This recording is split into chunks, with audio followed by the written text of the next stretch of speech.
আমি বেশ কিছুদিন আগে মুকুটমণিপুরের কাছে ওখান থেকে মুকুটমণিপুর 15 কিলোমিটার একটা গ্রামে এসেছিলাম।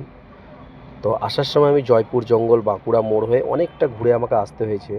আর যাওয়ার সময় দেখুন আমি বেরিয়ে পড়েছি। তো এখান থেকে মুকুটমণিপুর 10-15 কিলোমিটার হবে, মানে খাতড়া। তো এই যে রাস্তাটা বাঁদিকে দেখছেন, মানে সোজা চলে গেল খাতড়া, আমি বাঁদিকের রাস্তাটা ধরে নিয়েছি। নামটা মনে পড়ছে না, যদিও আমি প্রথম ফার্স্ট টাইম গিয়েছিলাম বা অতটা খেয়াল করিনি। এই যে রাস্তাটা, এই রাস্তাটা দিয়ে আমি, মানে আমাকে ওখানকার লোকেরাও বলল, প্লাস আমি নিজেও দেখেছিলাম যে এটা দিয়ে যদি আমি চলে যাই তাহলে পরে আমি তালড্যাংরা, মানে যেটা একদম বিষ্ণুপুরের কাছাকাছি, অনেক কম সময়ে পৌঁছে যাব। আর সত্যি কথা বলতে রাস্তাটা একদম প্রাকৃতিক দৃশ্য ভরা। দু সাইডে মানে কি বলবো, শাল বন, জঙ্গলে ভরপুর। যারা অ্যাডভেঞ্চার বা প্রকৃতি ভালোবাসো তাদের জন্য তো সত্যি খুব সুন্দর একটা মুহূর্ত বা একটা জায়গা। তো আমি ওখান থেকে বেরিয়ে একেবারে এই রোড দিয়েই চলে এলাম। তো এই রোডটা অনেক আগে আমি একবার এসেছিলাম, তখন রোডটা অনেকটা খারাপ ছিল। আর এখন আমি সত্যি বলছি, মানে খুব কম সময়ে যদি তোমরা মুকুটমণিপুর যাও বা ওদিক থেকে আসো, যারা নতুন জানো না তাদের জন্য বলবো এই রাস্তাটা তোমরা ব্যবহার করো। এটা ম্যাপেও দিয়ে দেবে, তো দিলেও এই রাস্তাটা দিয়ে এলে পরে অনেক কম সময়ে তোমরা বিষ্ণুপুর পৌঁছে যাবে। তারপরে ধরুন গাড়ি ঘোড়ার চাপ কম। মানে আমি যে এলাম, একেবারে দু সাইডে একদম দেখতেই পাচ্ছেন আপনারা, পুরো জঙ্গলে ভরা। আর আমি অনেক আগে একটা জায়গায় এখানে এসেছিলাম এই জঙ্গলের ভেতরে, যেটা আমি যাবার সময় বুঝতে পারলাম। আমি একবার ড্রপ করতে গেছিলাম, তখন কিন্তু রাস্তাটা এতটা ভালো ছিল না। আর সত্যি রাস্তা ভালো হলে দু সাইডে এরকম প্রাকৃতিক দৃশ্য দেখতে দেখতে গাড়ি চালাতে বা গাড়ি নিয়ে যেতে কার না ভালো লাগে। সত্যি অপূর্ব সুন্দর একটা রাস্তা। আর এই রাস্তা দিয়েই তোমরা যদি কেউ খাতড়া মুকুটমণিপুর যেতে চাও তাহলে পরে এই রাস্তাটা ব্যবহার করো। এই রাস্তাটা দু সাইডে একদম মানে প্রকৃতি ভরা।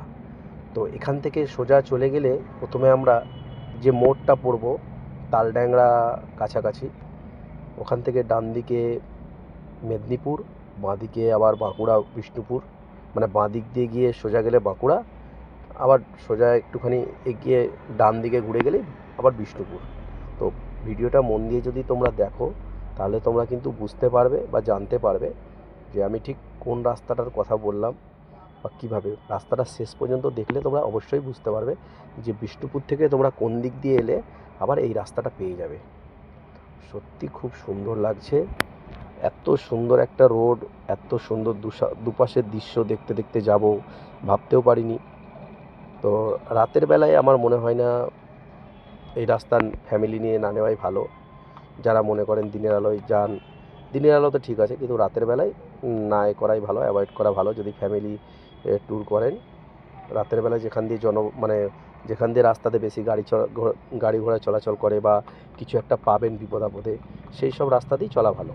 এই রাস্তাটা দিনের বেলায় তো খুব সুন্দর রাস্তা। আর একদম দেখতেই পাচ্ছেন ট্রাফিক খুব কম, কিন্তু সবই চলে, তবে সব লিমিটেডভাবে একদম, মানে কোনো ট্রাফিক জ্যামের কোনো ব্যাপার নেই। আর রাস্তা তো খুব সুন্দর, মানে খুবই সুন্দর রাস্তা, দেখতেই পাচ্ছেন। তবে হ্যাঁ, মাঝে মধ্যে একটুখানি উঁচু নিচু আছে, ঠিক আছে, জঙ্গলের ভেতর দিয়ে রাস্তা তো, তাই একটুখানি মাঝে মধ্যে উঁচু নিচু আপনারা পাবেন। আর যেন মনে হচ্ছে যেন দাঁড়িয়ে ছবি তোলা কত কি, মানে খুব সুন্দর একটা মুহূর্ত বা একটা ব্যাপার। তো আমি এবার থেকে যদি মুকুটমণিপুর কোনো সময় যাই তাহলে আমি এটা দিয়েই যাব ঠিক করেছি, কারণ রাস্তাও খুব ভালো আর খুবই সুন্দর রাস্তা। আপনারাও যারা অ্যাডভেঞ্চার ভালো লাগে তাদেরও বলবো যে এই রাস্তা ব্যবহার করবেন। এই যে এখান থেকে যদি আমরা ডান দিকে মানে যাই, মেদিনীপুরের দিকে যাচ্ছে, আর এটা সোজা বাঁকুড়ার দিকে যাচ্ছে, এখানে এসে রাস্তাটা শেষ হলো, ঠিক আছে। আপনারা যখন বিষ্ণুপুরের দিক থেকে আসবেন, আপনারা বাঁ দিক দিয়ে ব্রিজের তলা দিয়ে গিয়ে এসে ইউটার্ন নিয়ে আবার বাঁ দিকে ঢুকবেন, ঠিক আছে। এখান থেকে সোজা চলে গেলে আবার আমরা বাঁকুড়া মোড় বা বাঁকুড়া শহরের দিকে চলে যাব। আর এখান থেকে খানিকটা গিয়ে একটা কাট আউট পড়বে, যেখান থেকে ডান দিকে চলে গেলে বিষ্ণুপুর বাইপাস যেটা বলি আমরা, সেই বিষ্ণুপুর চলে যাব বা জয়পুর জঙ্গলের দিকে। তো বন্ধুরা, রাস্তাটা কেমন লাগলো তোমরা অবশ্যই আমাকে কমেন্টের মাধ্যমে জানিও। আর আমি ঠিক তোমাদের বোঝাতে পারলাম কি না সেটাও তোমরা একটু বলো। যদি কোনো ভাইয়ের অসুবিধে কিছু বুঝতে হয় আমাকে অবশ্যই কমেন্ট করবে। আমি যথাসাধ্য চেষ্টা করব তোমাদের কমেন্টের রিপ্লাই উত্তর দেওয়ার।